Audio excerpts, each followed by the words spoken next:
Welcome to Celebrity Pong League. There's a lot of great people playing on the show. They're all gonna get their ass whooped either way.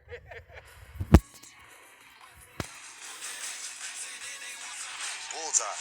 This is a dirty game already.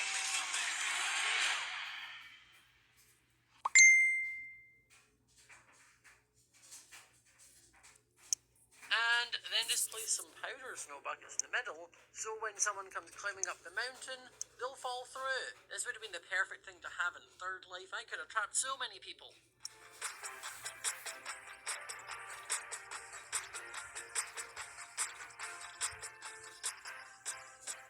Guys, I've released some brand new merch for the month of Pride. This will only be available for the month of June, so make sure to head into the description, click the link, and check out today. Add a little bit of colour to your wardrobe. Minecraft 1.17, the brand new update with a bunch of new blocks, and I'm going to show you some ways you can use them to add a little bit of space to some of your builds in this upcoming update. Before me, we can see 10 different builds using a mix of different 1.17 blocks that you can add to your future builds to make your world just a little bit cuter. So, firstly, we have this wall design. Now, the wall design is basically just using any sort of mix of blocks, but you're using the new lightning rods as the bar. Now, I should preface that this wall is definitely just aesthetic and will not actually keep anyone out, because if you think skinny thoughts, you can just walk through it. It's actually perfect size, so don't go using it for any like jail designs or anything, because it will not work. To make this wall, all you're going to need is the lightning rod and an array of different bricks. For this, I'm using a mix of bricks,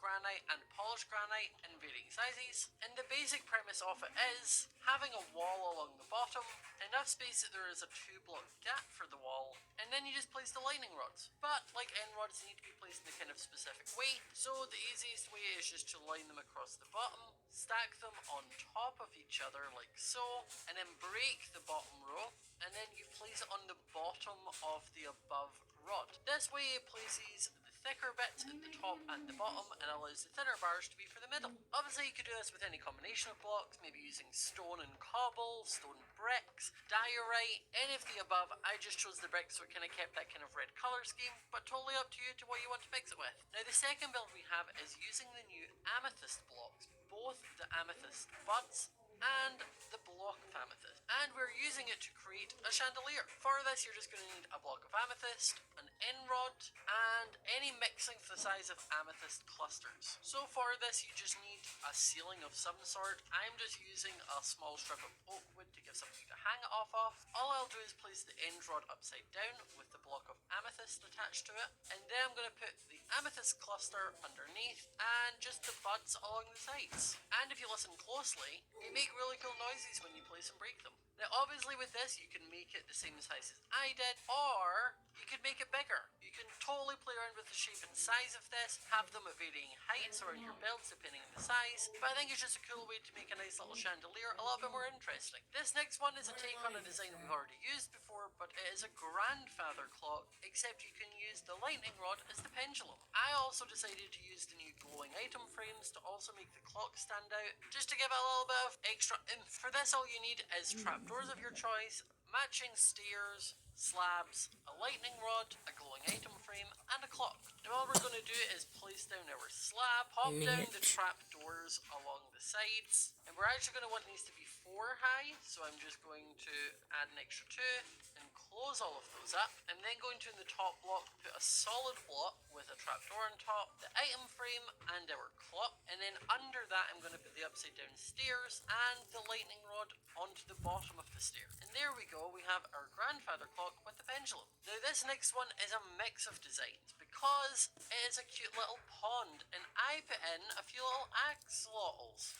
We have Bubbles, Blossom, and Buttercup here, just living in their cute little pond. I also decided to mix along the outskirts of the pond some of the new block dripstone block, but the main thing I'm pointing out is using some of these amethyst crystals to make sort of lily pads, fancy little flowers. And for this it's super simple. All you really need is some water, a warped trapdoor, amethyst buds of your size, some normal lily pads, and a bucket of axolotl for good measure. And for this all you need to do is get a light, fill it with some water, and then wherever you know that you want one of your amethyst buds, you just need to place a block next to it, place the trapdoor so it's just on the surface of the water, and pop your amethyst amethyst bud on top. You can leave it like this, or you can decorate it with a few lily pads around it, and obviously release a few axolotls in for good luck, because they're so adorable. I love them. Now this next one is actually using an item that we've had for a while, but it's making advantage of the new ore blocks. As you can see, the ores now have new textures for diamonds, lapis, redstone, and copper,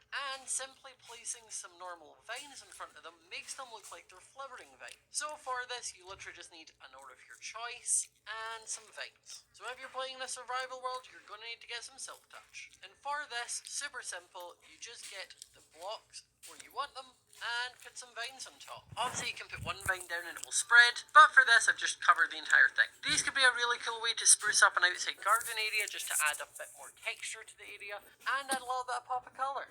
Now this next build is more of a cool build rather than a cute build, and thanks to this new tinted glass we have, you can almost make a one-way mirror. Now if you look very closely, you can see that there is actually an armour stand in there, and from this side it looks very difficult to see into, but if we go inside the small room, cover it back up from the inside, you can see out no bother. So this could be a really cool build to have to sort of spy on your friends, or if you're playing a faction server, you could use it into like a prison room, somewhere to kind of just stare into without them knowing that you're necessarily watching them. And for it, you just need tinted glass and a block of your choice. I'm just using the polished deep slate because it's new and I quite like it. Now the way this works is basically if there is no light source on the other side, the block becomes almost solid. So all you need to do is have a small room with no light source behind it and you can barely see in there. Obviously if there was light into it, you can see through it no bother, so make sure that you're doing it in a small dark enclosed area and don't put any torches or anything in there either. And if you want to make sure it's mob proof, the easy solution is just add some carpet on the floor. And voila, your own little spy room. This next one is again using the lightning rods that we had just to make some table legs. You know, just add a little bit of fanciness to it. So all you need is some lightning rods and trapdoors of your choice. And it's really simple. Just place the legs where you want them and then some trapdoors on top. And voila, you have a nice little table that just adds a little bit more fanciness to it rather than fencing. Now this next one may just look like a giant black box, and that's because it is. But inside the giant black box is where the magic happens. Now, this one takes a little bit more of imagination to kind of picture the grand scheme and the scope it could be used in, but obviously for the purposes of this video, I just made a miniature version. So if we go back in here, put on the wall, and then have a look up, you can see what I'm classing as stars. The way the tinted glass works is it stops the light from blocks passing through it. So if I break one of these, you can see this lights up the entire room. You can see a lot more. But if I place a tinted glass back, it gets rid of that and it suddenly becomes dark in here. I think this could look really cool in sort of like an observatory build or a room that's got a much higher ceiling in the bottom of a cave somewhere,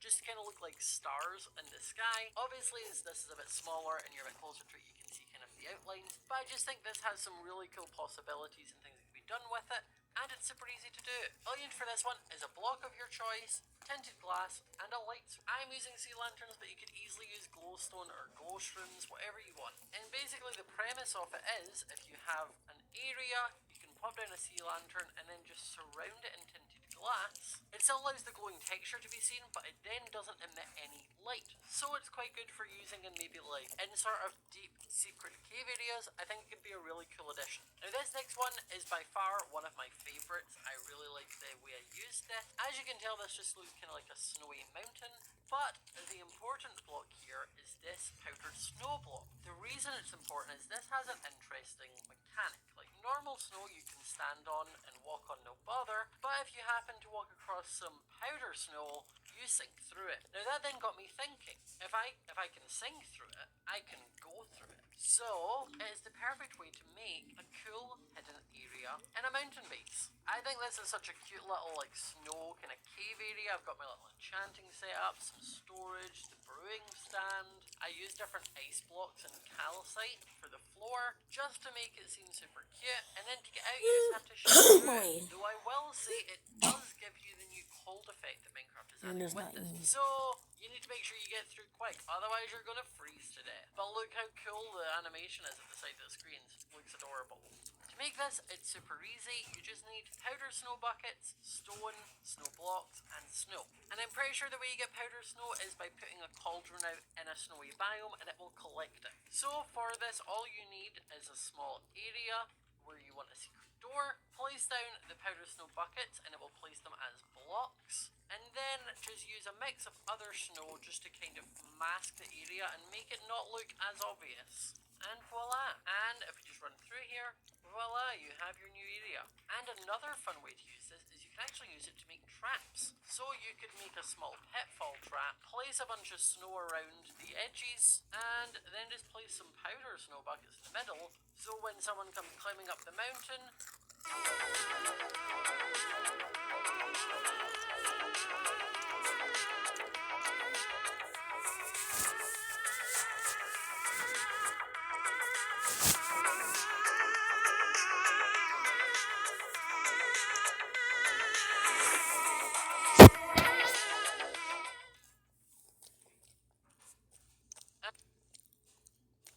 they'll fall through. This would have been the perfect thing to have in Third Life. I could have trapped so many people. And finally, we have one of the smaller and harder to notice details, and that is using candles. So I have put some candles on top of some glass panes here to make the cattail plant. Now these look super cute in river areas and such, just to add a little bit of life to them. You can mix this along with the other ones that we did earlier with the lily pads and the amethyst crystals. But the thing that makes these quite cool is you can use them like so, or if you grab a flint and steel, you can even light. So suddenly we now have a little light source in the lake. For this, all you're going to need is some glass panes, some candles of your choice, and a flint and steel. And all you have to do is at different heights sort of stack different glass panes, and then just pop any amount of candles on top of it that you want. And candles work similarly to sea pickles, so if you want maybe a double one, you can stack them just to make them a little bit thicker. And like I said before, you can either choose to light them so they give off some light, or leave them normally. Either way, I think they look adorable. So I hope I was able to give you some fun ideas that you can add to your future Minecraft builds in the upcoming update. There are so many amazing little blocks and features that are perfect for adding those little extra details and decoration to your bases. Make sure to let me know in the comment section down below which one of these was your favourite and which one you're definitely going to be using. I, for one, am going to definitely be using those candles on glass panes as little cattails, and also the powder snow trick. I'm going to be living my Ice Queen fantasies with my secret bases. It's going to be great. I love that. Let me know what you think of the upcoming update, and if you're excited for it, subscribe if you're new to the channel, and I will see you all next time. Bye!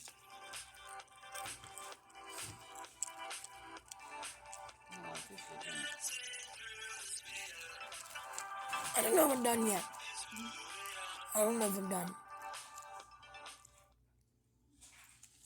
When I might still be hungry after this.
I've been caring for patients for over 20 years. Helping people stay healthy is a passion for me.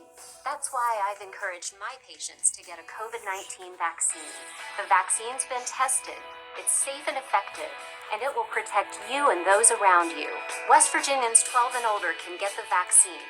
It's free, and you can easily get vaccinated at clinics and pharmacies across West Virginia at a location near you. Get your free vaccine today. Feels weird. Picking it up. The legacy of that shield is complicated, to say the least. That shield should be destroyed. This world is ours. We're never gonna stop.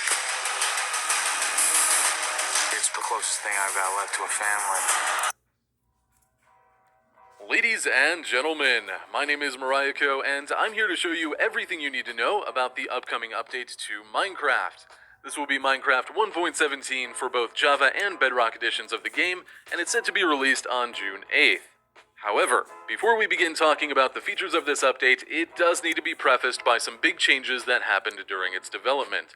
You may have seen this update first announced at the previous Minecon Live events, or followed some of the earlier...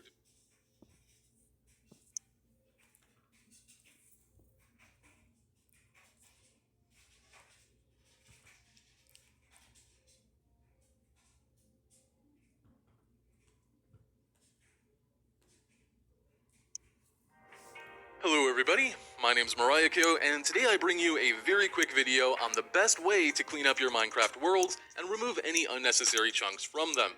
There's a few different reasons you may want to do this. First and foremost, if you're going into a new update that has new terrain or new structures, you want to get there